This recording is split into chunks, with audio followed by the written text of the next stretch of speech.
Kamareddy municipal పరిధిలోని అతిథి delight family restaurant హోటల్ను ప్రారంభించిన మున్సిపల్ చైర్పర్సన్ గెడ్డం ఇందు చంద్రశేఖర్ రెడ్డి అనంతరం జ్యోతి ప్రజ్వలన చేసి కొబ్బరికాయ కొట్టారు. ఈ కార్యక్రమంలో కాంగ్రెస్ పార్టీ జిల్లా అధ్యక్షులు కైలాస్ శ్రీనివాసరావు, పంపరి శ్రీనివాస్, కృష్ణమూర్తి, తేజపు ప్రసాద్, గణేష్, అంజాద్, గోని శ్రీనివాస్, సాయిబాబా, వంశీ, మహేష్, సలీం, కాంగ్రెస్ పార్టీ కార్యకర్తలు, నాయకులు తదితరులు పాల్గొన్నారు.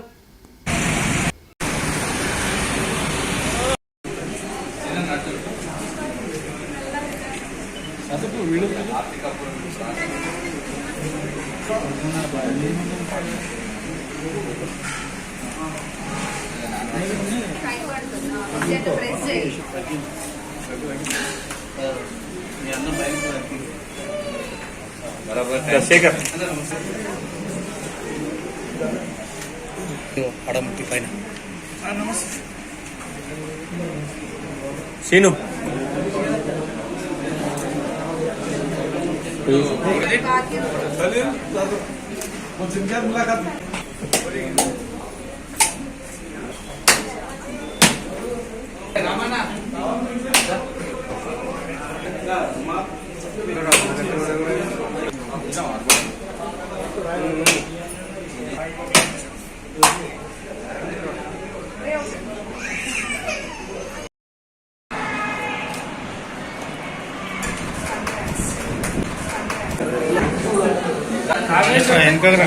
వెనక